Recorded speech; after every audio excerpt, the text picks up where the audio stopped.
Welcome to the Spheres of Spirit with Nancy Myers, aka the Lady of the Light. Nancy will discuss the everyday magic and wisdom of spirit which surrounds each of us, waiting to be discovered. She will share some of her remarkable orb photos, proving that our angels, guides, loved ones in spirit, and even pets surround us and guide us in our physical world. During this episode, Nancy will discuss one of the many spheres or aspects of spirit available to us based on her orb photography. She will also share a special channeled message from her guide, Leonini, and do an oracle card reading to help guide you along your personal spiritual adventure. And now, here is your host, orb photographer, author, medium, and speaker, Nancy Myers. Hi, welcome to the show. I am so delighted today to tell you about this beautiful soul joining me. This is Cathy Malkin. Hello, Cathy. Hello, Nancy. So nice to see you. Nice to see you. Cathy, the Animal Muse. Oh, excuse me. And my partner, Yogi Bear. Yogi Bear. Who is my animal muse. And Cathy has her dog. We're going to talk about animal communication today. As we hear, he's already talking. I have 4 dogs, but they're too squirrely. I couldn't bring them on the show. I would never get through this interview. But Cathy has been a pioneer in fostering deeper connections and understanding between humans and animals. Her unique approach as a world-renowned animal communicator, pet loss grief counselor, animal Reiki Master Practitioner and Teacher, and animal meditation teacher sets her apart in the field. She has authored The Ultimate Pet Meditation Guide and co-authored Overcoming Your Child's Fear of Dogs. So welcome, Cathy, again. Thank you so much. Well, thank you so much, Nancy, for having us. Oh, my pleasure. Now, animal communication, before I got into, and our friend Marty's here. Hi, Marty. Hello, Priscilla. Before I got into the spiritual realm, animal communication to me was when I watched Dr. Dolittle, but actually when I saw that film as a kid, I thought, I want to talk to animals. So I'm going to ask you this first question, and then we'll find out how you got into it. But why is animal communication important? Oh, for many reasons, but the first reason that comes to mind is that animals have their own innate intelligence and wisdom, and it's important that we listen to them to stay not only in balance, but also to remind us who we are, because we're animals too. We forget. Sure. But we have this false, as I call it, a false hierarchy where humans over animals, animals, we work in partnership. But the indigenous cultures, as you probably know, have long talked to the spirits, to the animals, and recognized their wisdom. So it's about, we're in very tenuous times. I'm sure many of you feel that maybe not so much an undercurrent, but shifting of energies. And it really got kind of crazy around the pandemic. And I believe our animals not only are our teachers, healers, and guides, but if we open our hearts to hear them, they will show us our way home to spirit. Absolutely. So you also talk to animals here in the physical, but also those who have crossed, correct? Yes, I do. And we're going to do that a little later in the show. But have you always been an animal communicator? Can you tell us how you got involved in this when you realized, hey, I can hear what my animal is thinking or saying or talking about? Yes. Well, I'm really grateful to my mother because she raised me to believe that animals were thinking, feeling beings with thoughts of their own. And in many ways, she was a communicator. I was blessed to be raised with horses and dogs and cats and guinea pigs, who were also my teachers. I just didn't know you couldn't do it. Uh-huh. And then I became ill in the late 80s. and I became very lost, as illness will do, but it was also about finding my way. And I believe the animals guided me, specifically my dog, Casey, to meet my mentor, Penelope Smith, and to nurture my telepathic and intuitive abilities. But before that happened, I was very ill and I had a near death experience, which was very amazing. And I became incredibly depressed when I came back. I had an infected disc and my disc was about to explode, so I was very sick. And In I your remember back? in Disc my in your back, back? my low back. And I was floating out on a cloud and I felt my grandmother, who was in spirit, tell me it wasn't my time and sent me home. But at that time, I didn't understand what my purpose was or my calling.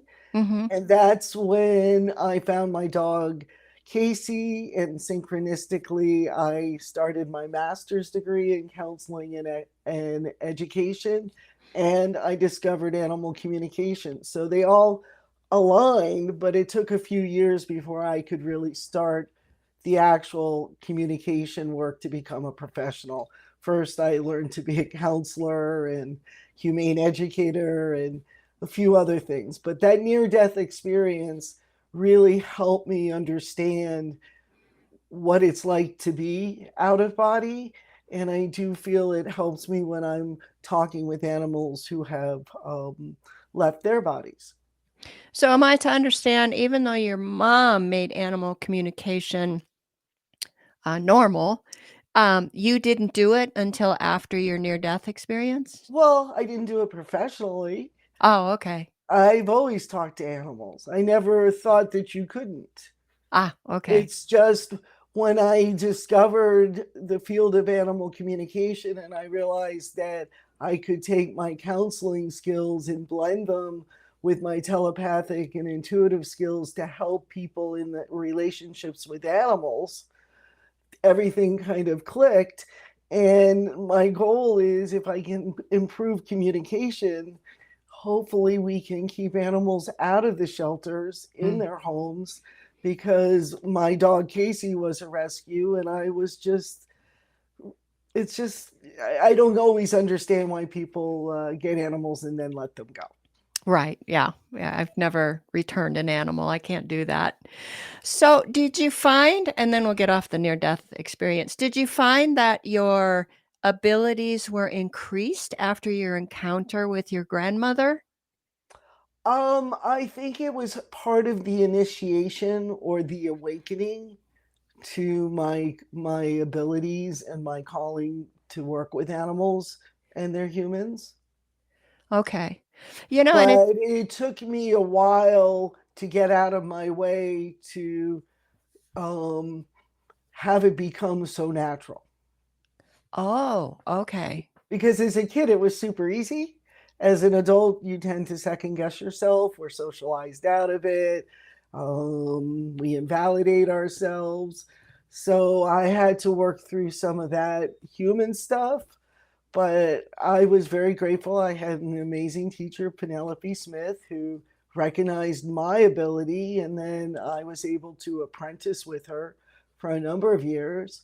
And then she grandmothered me into the profession by putting my name on her answering machine, Wow. So she truly did believe in you.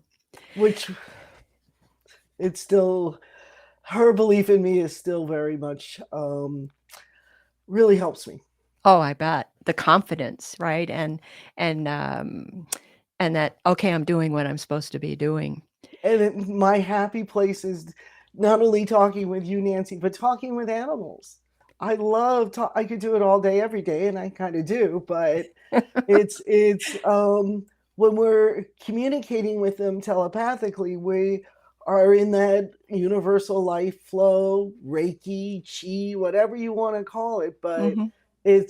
we're in our hearts. Or at least that's how I help people get there. Is Well, and I love that your training and the things that you studied and your experiences in life set you up for this, or complemented this. Spirit has a way of doing that. So Yes, it does. I know. Sometimes we don't even know we're on the right path, and we're on it, right? No, and sometimes you just have to trust that even though things are hard, that's sometimes part of, like I mentioned, the initiation, or the awakening, because we got to peel back those layers. Yes. And we put layers on for all sorts of reasons from when we're children. But I could put a bunch of kids in the room and a bunch of adults, and I promise you the kids will hear the animals so much more easily than us adults. Is that right? Oh, yeah. I That's love that. Well, they haven't been told yet that they can't or shouldn't, right? right. So they believe And, that they can. and I have a dream that there will be a generation that understands that part of themselves, because I think that, again, that is part of how we can restore balance, because right now I feel things are out of balance. Absolutely. Absolutely. So let's talk about the actual communication. So, what is the process? Can you walk us through? Let's say someone brings you a dog or a cat and Hmm. they want to know, is this in pain? Are they happy? Or how Hmm. does this work for you, Cathy? So, how it works for me may be different than how it works for you, Nancy, or one of your listeners, because we're all our individual instruments, as I call ourselves. Mm-hmm. And so, part of um, people learning animal communication, it's not really a learning, it's more of a remembering of Okay. how it works. And some people get more pictures, some people get more words. For me, over the last, oh gosh, 30 years that I've really focused on developing my ability, sometimes I get little video vignettes. Something kind of fun happened to me the other day. I had interviewed Winnie, who is the bulldog on the TV show Only Murders in the Building. Hmm. And she was sharing with me how she felt about her co stars, Selena Gomez and Steve Martin. But I found it fascinating that she never mentioned Martin Short, who played her person, if you will, in the show. Uh-huh. And he happened to be on, I don't know, one of these talk shows. And I heard Winnie, whose real name is Minnie, talk to me about how she really likes Martin, but he's all over the place. And sure enough, he was, jumping from character to character to character. And for a dog who has a lot of anxiety, which Mini Winnie does, it can be a little disconcerting, but she finds him very funny. Oh, that's interesting. So so I like that you said when you're trying to communicate with the dog, it's not like the dog moves its lips and talks, it's like pictures or ideas What or it is with every thought and feeling, it goes off on a telepathic wave, Mhm. and it's a heart to heart connection. So we receive these feelings impression, because telepathy means feeling another soul or spirit over a distance. So we receive impressions or feelings, and then it's up to me as the communicator to translate what the dog, cat, horse, whatever the animal is communicating with their human. Where I bridge the communication gap is then I work as a family dynamic, if you will, with the human and their animal, so that they can communicate and get on the same page, or have whatever understanding they may need, or prepare the dog for a move or a vacation or whatever. Oh, okay. So us just talking to the dog and telling him, "Oh, we're gonna move or we're gonna do this," that doesn't always get through, does it? Yes, it does. Oh, it does. It Okay. doesn't mean that they will respond. Like I might say, oh, that's great. They may just continue to sleep on the floor. And sometimes we share things And it doesn't make sense to them in the moment because our animals live in the moment. But Oh, they okay. get, I can't tell you how many, they're so aware of everything that's going on and they hear everything. Doesn't mean they react or respond, but they get it. One of the issues that we as humans have is, number one, we have like over 50,000 thoughts a day. So if the animal wants to respond, they may get a busy signal or a lot of them. Oh, So it's about us maybe becoming better listeners to get their response, because it could be just a okay. And they're not as chatty as we are. I mean, we're, you know, blah, blah, blah, blah, blah, blah. Some animals are blah, blah, blah. I talked to a Pomeranian. She was adorable. And her people asked why she barked so much or what she was barking at. And she said to me, well, at first I'm barking at, the people outside. And then she stopped and she said, and then I don't know why. I just like to bark. well, that was an honest answer. Animals are very honest. I like to say that I speak with all species, but humans. Do I mean, they that. do when you communicate, do animals have a sense of humor? Oh, you bet. Yeah? Oh, Can you they're give me an very funny. example? Oh, I know, I put you on the spot here. No, yes and no. I mean, I just find that they do things that are funny and they express it. Uh, The way they look at things or well, receive but it's things? also the way that they share things with their human. They can be very witty. They can be very retrospective. I've talked to women who are single and their dog has, or they've, and recently broken up, and their dog or cat have basically shared with them what they were feeling about this individual, but they put words to it, which sort of surprised them because they didn't realize how aware that their animal was. And, Isn't that interesting? sometimes they'll say, he didn't understand you or he didn't respect you and you can do better. And then, my client would say, my dog's absolutely right. Wow. Sometimes an example of sense of humor, horses. Especially geldings can be very nosy and they can do things to get a rise out of you, just because they think it's funny, like kind of poking the bear. Really? Mm-hmm. So, when you communicate with all kinds of different animals. So, is one type easier to communicate with than another, or do they all communicate? Can they all show you pictures and words or whatever that you can understand it? I guess, do Yes, they all speak English is what I'm they trying all to get speak at. English. Yogi's learning Spanish. Actually, Oh, I believe that all animals understand all languages, because even though we may not understand the words, they understand the thoughts and feelings behind the words. So I believe they can understand all humans because we speak in energy. That's how yeah. they, right? So that's where that goes. Um, but I'm sorry, I lost my train of thought. Well, no, I was just saying if all the animals speak English, They and do, no yeah. matter. I mean, I think animals want to communicate with humans. Again, humans may not be aware of how to communicate with them. One of our biggest problems as a species is we don't listen, or we don't do what I call deep listening, which is heart to heart listening.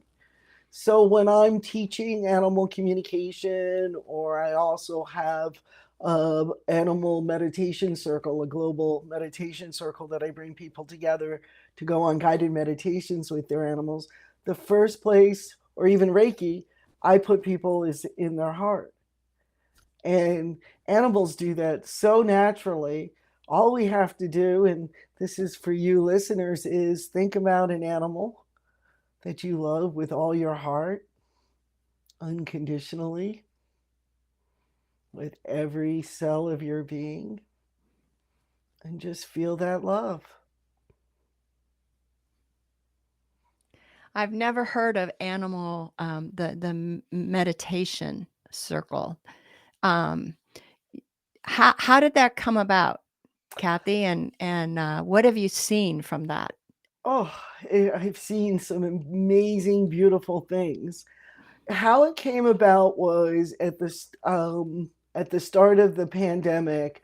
My animal Reiki teacher, Kathleen Prasad, suggested that we all do something called an animal Reiki share. And for those of you who may wonder, well, isn't Reiki Reiki? Well, absolutely. Reiki is Reiki. But when we practice Reiki with animals, we have a different way of approaching it. For example, in human Reiki, I like to say the practitioner moves around the still human with hand positions. With animal Reiki, the animal is always in charge, so you never lead with your hands. You offer Reiki. If they want to be touched, they come, but they're always in control of it. And so Reiki with animals is essentially meditating with them. So I started an animal Reiki share and did that through the pandemic, and decided that I wanted to turn it into a monthly, bi-monthly gathering. And I've made it a global meditation circle where I have people from Spain, Canada, all across the US, where we come together and we go on shared guided meditations or visualizations.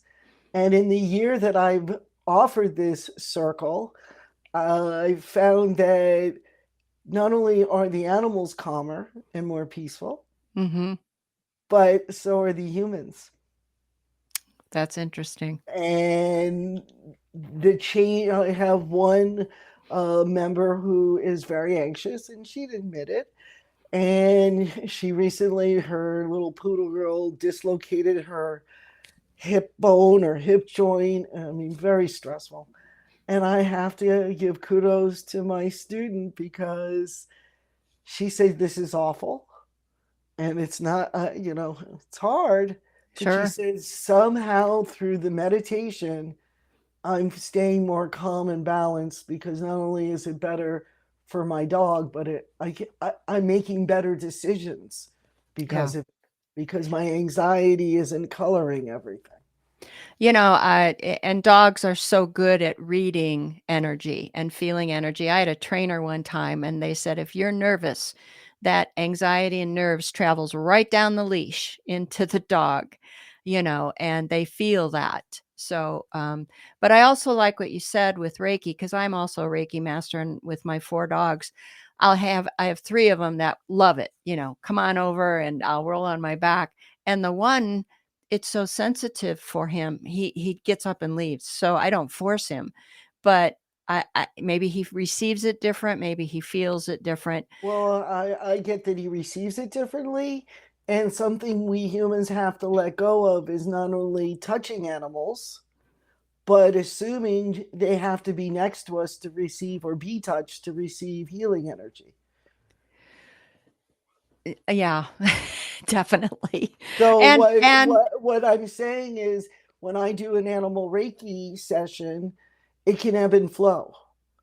The animal walks in, they walk out, and they know how much Reiki they need. Sometimes they need exactly. more, sometimes they only need a few minutes, and they go, "Thank you, I'm good," and they're out of here. Yep. But Reiki is I have been studying holistic health and healing modalities since I was a teenager, and trying different things with animals. But when I started practicing animal Reiki, I see such healing, and it happened very, very quickly.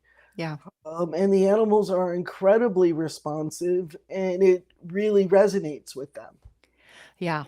They are so sensitive. I'm an orb photographer, and I had one dog, um, and he would look, in the air. And I go, "What are you looking at?" And I take a picture, and sure enough, there'd be an orb there. So not only do they sense our energy, or that receiving the Reiki energy, they know the spiritual energy. They're just really in tune to all that. But why wouldn't they know the spiritual energy?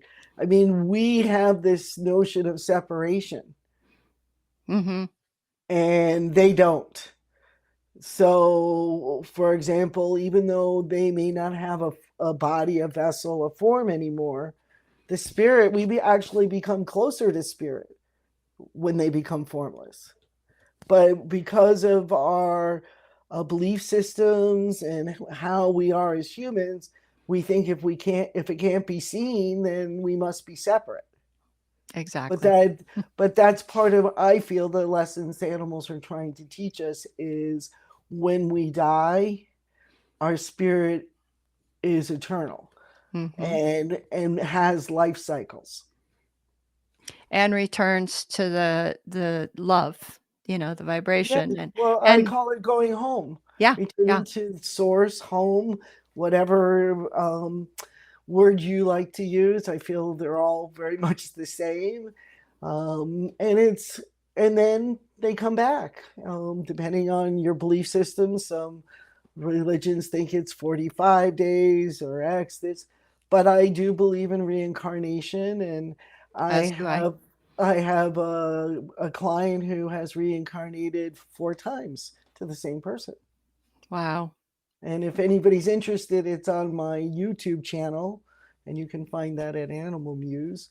But BJ, who I met in spirit, had sacrificed his life to save the lives of the humans. His person and him were at the neighbor's pool. Unbeknownst to everybody, there was a loose electrical wire. Oh, no. And BJ jumped in and sadly was electrocuted. But in that electrocution, he saved so many lives. Yeah, because if the humans they would have all perished. Nobody knew. It was in a loose wire and a light that they found later. And then I had spoken to his person. He said, I'm coming back. Found him. Another black lab, came back, had a good life, left, came back again.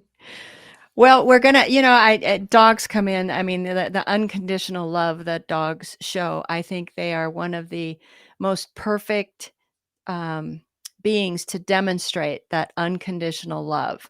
And I tell people that's why their name is God backwards, but so with you. Yeah. Well, I want to continue on this, because we started here about the afterlife and the reincarnation, and I want to talk about communicating to the pets on the other side. But we're got to take a little break, and when we come back, we'll do the readings on my dog. So we'll see ya in just a few. Okay. Home Times TV. The story told in Entering the Light Fantastic, Discovering Life After Life Through Orbs, is about Nancy Meyer's spiritual and emotional rising from the devastating ashes of loss caused by the sudden and unexpected passing of her son Robbie. Just like the legend of the reborn phoenix, Nancy's life purpose and focus was transformed. With the help from her son in spirit, Nancy found herself providing proof through orbs that our souls do not die with our bodies.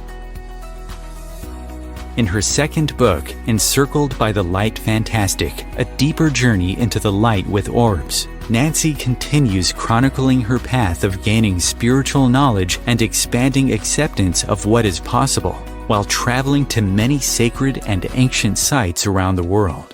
She shares these experiences with you along with her photographs of remarkable spirit encounters.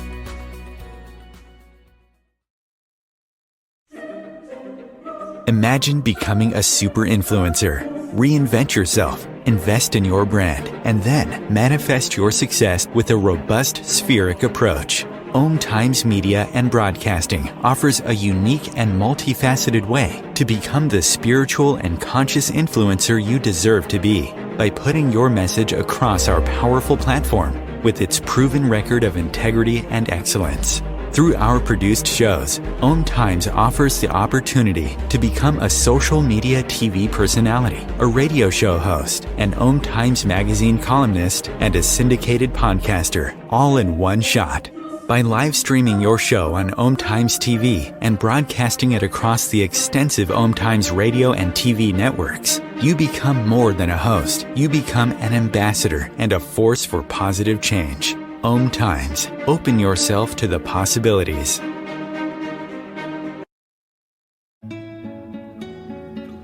¿Qué color? Perfecto, amigo. Gracias. Thank you. What's wrong, amigo?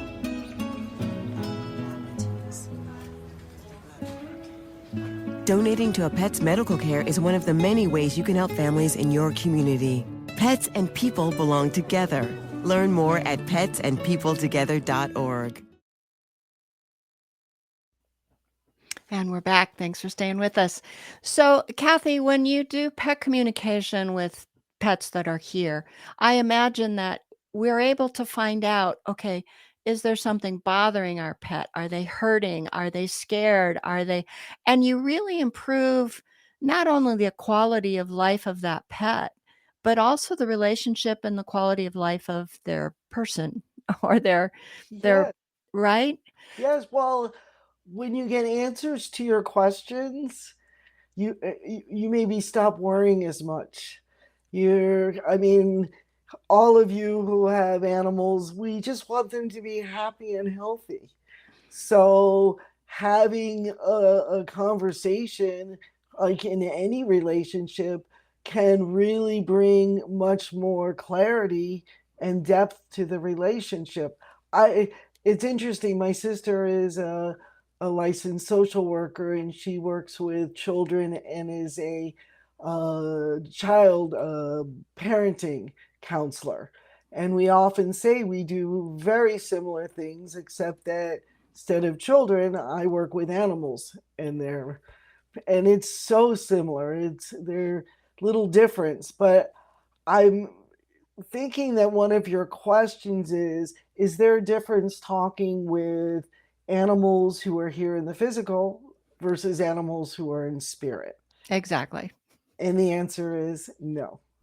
Because when I'm communicating with an animal, or anybody's communicating at this telepathic, intuitive level, it's a spirit to spirit conversation. Again, telepathy means feeling another soul or spirit over a distance. But that distance could be on your lap. That distance could be on the other side of the veil. That distance could be, halfway around the world. I love it when I get to talk to animals in Australia or Africa, because it just shows you time and space is not what we think it is.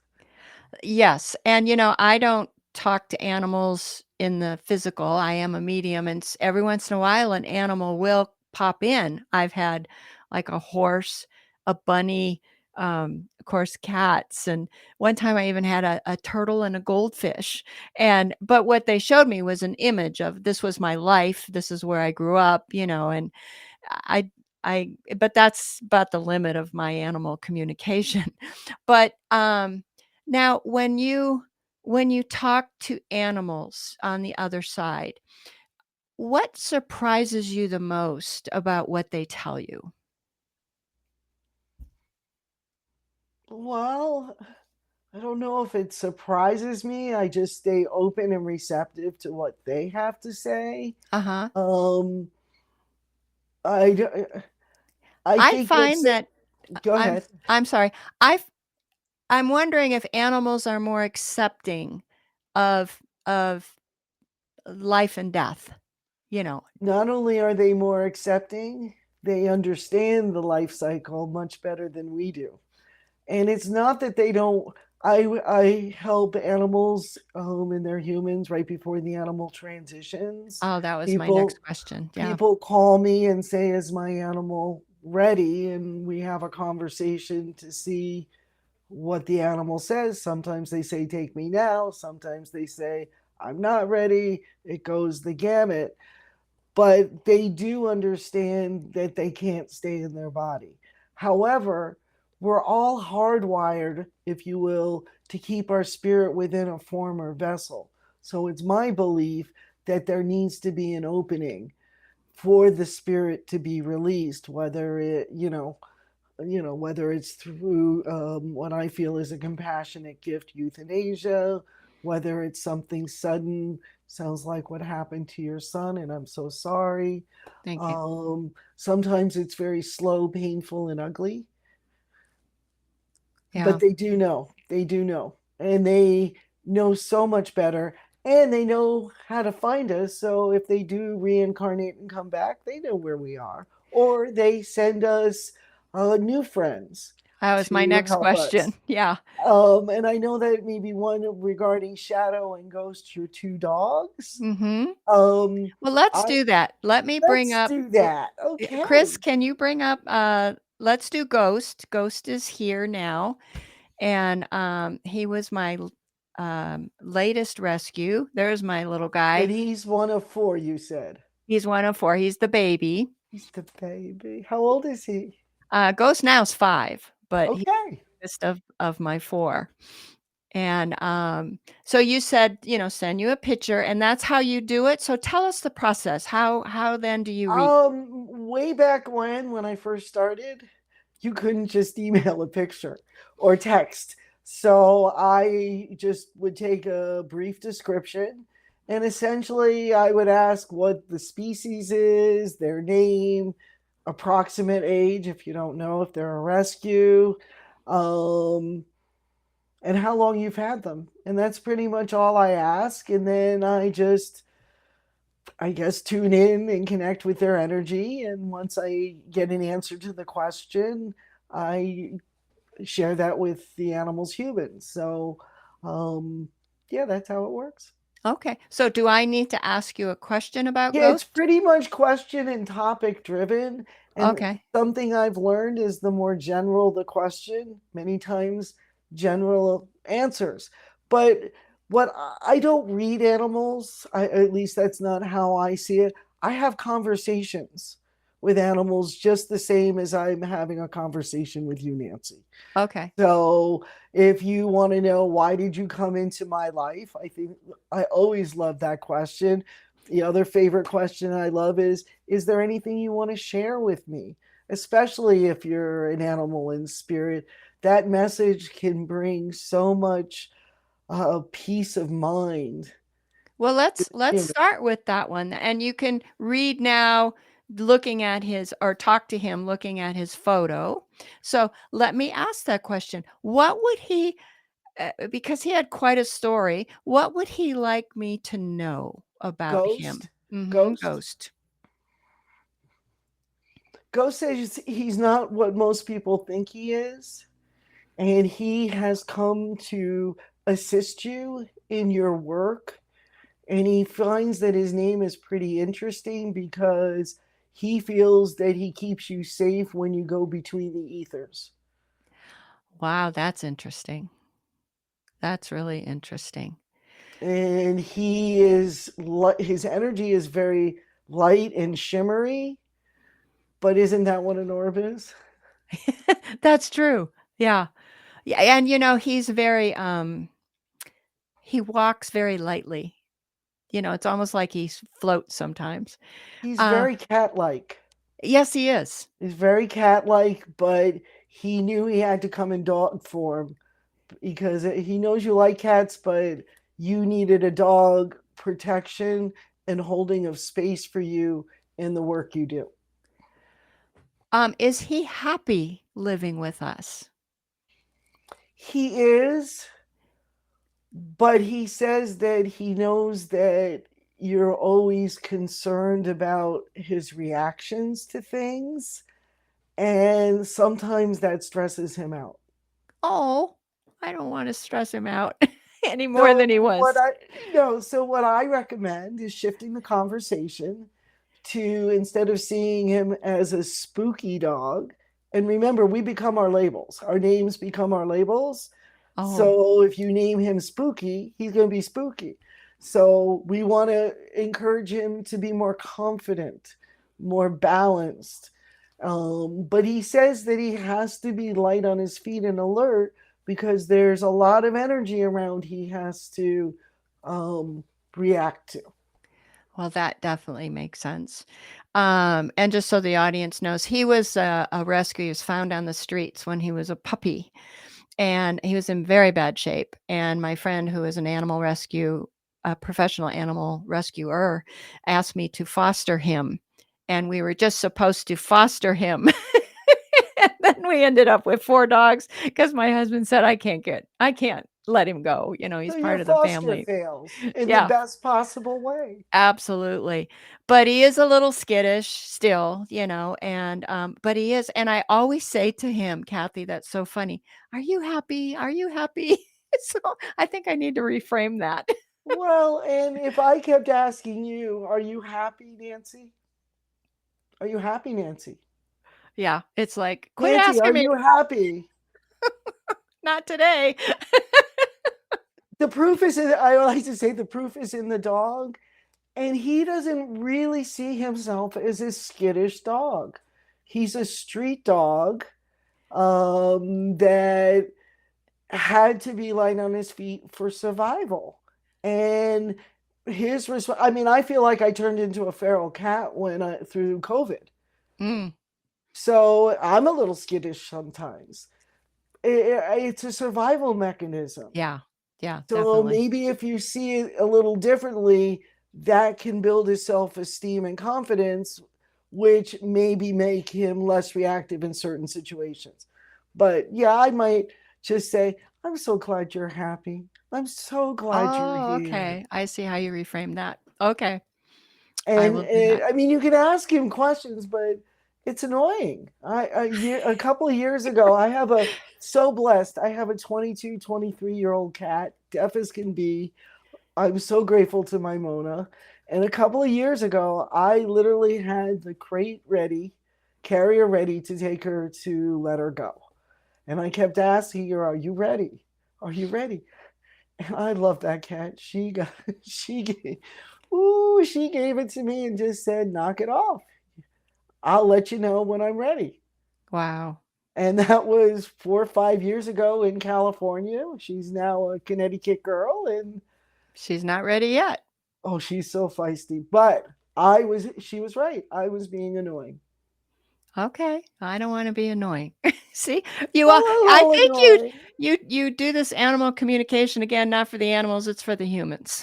Well, it's for the animals because they need to be seen and heard. Yeah. Yeah. And if you have ever not felt heard or seen, it is just an awful feeling. And then the animal has to amp up certain behaviors to get our attention, and then they get in trouble for it.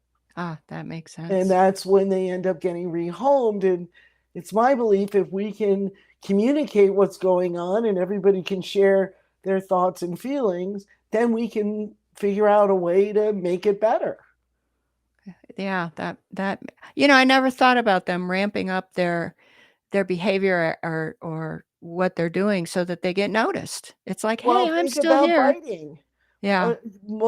Most dogs bite as their last resort. And I can't tell you how many people call me and say it just came out of the blue. Well, when you talk with the dog said, well, I've been trying to let my human know that blah, blah, blah has been upsetting me. I've been turning my back. I've been lifting my lip. I've been growling. And nobody's listening. So I snapped. Wow. Wow, that's amazing. So, well, thank you for that for ghosts. That makes a lot of sense. So, And Chris can Ghost thanks you for the opportunity Oh, because it's just going to make things better for you. Not that they're oh, bad, but no. when we question whether our animal is happy, it colors everything. Yeah. Yeah. And the proof is in the dog. The dog has a good life. Oh, yeah. He's Says. spoiled rotten and I He probably loves shouldn't. being the baby. And he says he has your husband wrapped around his paw. And he does. And he does. Okay, so I want to bring up the next picture, Chris. So that was Ghost, who's here in the physical, and this is my dog Shadow. And Shadow is in the spirit world. He's been there now for, oh gosh, maybe 7 years, just so you know. And so I guess my question to Shadow would be, and it's interesting that you said ghost helps me with my work. Is Shadow helping me from the other side with my work? Yes. According to Shadow, you need a lot of dogs around you Why? because of the vibration and where the elevation of what you're doing so that you're safe. And it's not that it's a bad place out there, but there's a lot of energy and they just want to take care of you. Oh, okay. You know, there's So lots of energy all over the place. Some of it is better than others. did Shadow bring me ghost? Yes, that was clear. The second I saw Shadow's picture, he, Oh, he said yes. And you know, and they find, you know, our animals find us. They so know where we are. an animal, people say, "Oh, this dog reminds me so much of my other dog." That could be the other dog reincarnated? Yes. S Or something else that can happen is our dog in spirit can walk into the body of another dog. Now, it's not the invasion of the body statures, it's not like that at all, Yeah. but it's a mutual agreement to share that space so that you can connect with your animal in spirit. And this happened to me many times, but twice when I was teaching a class, once on the West Coast in California, once here in New York, with two different dogs, that my dog in spirit, Casey, came into my dog, Bodhi Bear, during a Animals in Spirit class. The whole class saw it. We were all like, whoa. And then I was teaching the same class in New York, and it happened with my sister's dog. My dog Casey walked into my sister's dog Muggsy, and everybody in the class saw it, felt it, got it, and we were all like, "Whoa, it's really So, cool." do they stay in that dog, or do they just come in for No, a short time and they then come take in off? to visit and move on. Oh, okay. That dog, this dog, well, let me ask you another question. You know about soul families with humans. Yes, We reincarnate with certain souls over and over and over mm, again. Our animals, our dogs, are they part of that soul family also? of course, So of I course would they think are. that Shadow was in my soul family. I called him my soul dog. I see that. I get that. Yeah. Yeah, and here's a fun thing. My mom used to say that her dog was her person and my mom was her dog. And then they both reincarnated. My mom became the human and her dog became the dog. That's a hard concept for some people to I wrap their know it heads is. around, I but know it is. I wanna tell this quick story. I have a dear friend who's a medium, a very good medium, but it's only in the West that we struggle with that concept, I think, Kathy. She reads people all over the world, and she had a woman from India, and she was doing the reading, and all of a sudden she said, "Oh, your sister soul is the dog." And when it came out of her mouth, she went, "Oh, oops." She went, "Oh, what did I say?" And but the lady in India said, "Oh, yeah." It was like a matter of fact, yeah, we know we can incarnate as animals. We can incarnate as whatever we want. And and this dog, this was the only time I heard a dog. You said they'll tell us when they're ready to go. And he had a problem walking towards the end. It wasn't dysplasia, it was another thing that the name escapes me. But he fell down in the morning one time when I took him out, and he looked at me, and I could hear him say in my head, "I don't want to do this anymore." And and it shocked me. And I said out loud, "Are you sure?" I mean, that's how loud it was in my head. And I said, "Okay." So I carried him back in, and I had the vet come to the house.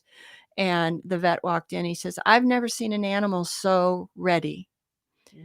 So I mean, even us non-animal communicators, every once in a while they can get through to us, I guess is my Well, point. and I call what you experience, I call it the defining moment, where we hear our animals and we know with our heart and our soul we just can't let them go. Yeah, And I feel that euthanasia is an amazing gift of love and compassion that we absolutely. could share with our animals, with our vet's guidance. And just quickly, yes, I can share with people how an animal's feeling, if their hip is bothering them, or their ear is itching, but I'm not a vet. I don't diagnose, and I work in partnership with them. Hopefully, what I can share with a pet parent can save them time, money, lots of money I can save them. Yeah. And sometimes vets want to consult with me because I can find things that maybe they're having trouble, and then they can do the medical stuff. But I'm not a vet. I don't play one. Okay. And I have tremendous respect for them. So if you're concerned that there's something going on with your animal, I always recommend go to your vet first, then call me. Yeah. Well, it can take away the guessing game and help alleviate the pain quicker. We're coming to the end, but I want to show one more picture because this dog was with me. Chris, can we bring up that last picture? And I called him my orb magnet. This dog, I talk about seeing spirit.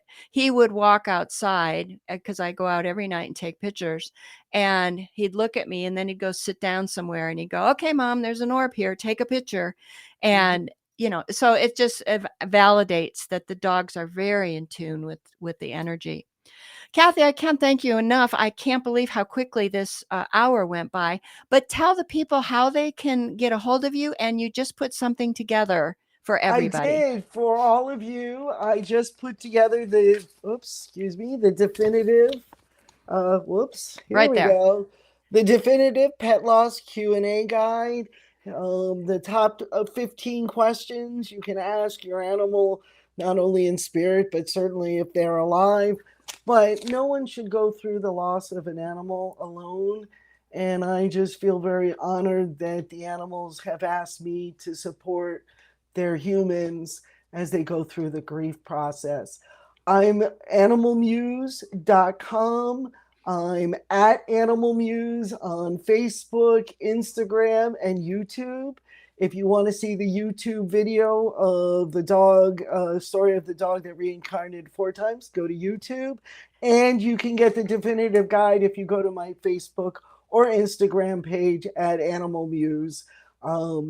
You can find all of that. So and your classes, and if they want a reading and all that is there. If you have any questions, DM me, reach out. I'd love to talk to you, answer any questions that you may have, because by answering questions, you have a better relationship with your animal. It makes them happy. It makes you happy. It's a win-win. Absolutely. Okay, we just have like 3 minutes here. So I got quite an interesting message from my guide, Leonini. So I want to read this to you. I just channeled this yesterday. She said, is there an echo in here? What is an echo? It is a feedback, if you will, of a vibrational frequency. An echo is never as good as the original sound, but it is a phenomena that many live by. In what way, you ask? Many will live by the echoes of beliefs, doctrines, and laws of the past. At one time, these were useful, but as you grow, and as the very vibration of the earth changes, these frequencies that once were meant to guide become harder to hear and harder to understand. New frequencies and new vibrations are being sent your way, and they are meant to be a foundation on which to grow. Your technology, and even in the animal kingdom, they use echoes to help determine what lies ahead, unseen, to determine a safe route. And with each step forward, a new sound or new frequency must be sent forth for new feedback. Echoes of the past will keep you in the past. Echoes of the now will guide you step by step to a higher frequency. Is there an echo in here? There are many. But if you listen carefully, the echoes of the past will blend into the song of the future. I just found that so amazing because everybody's talking about the vibrational shift and everything. And I wanted to draw one card. And this is it. This is my Animal Messages Stephen Farmer deck. And it says, and I drew the condor just now. It says, you too enmeshed in this situation, or you're too enmeshed in this situation. So step back and see the bigger picture before making any decisions or taking action. Look from a different perspective. Don't get caught in the minutia. See the big picture. Okay. And that's how we grow. Cathy, I thank you so much. This was fascinating. Thank you. You take care. And remember, everybody, the Animal Muse, right? Animalmuse.com, like the musing of the animals. Okay. Thank you, Yogi. Thank you. Have a great day, everybody. Take care. Thank you.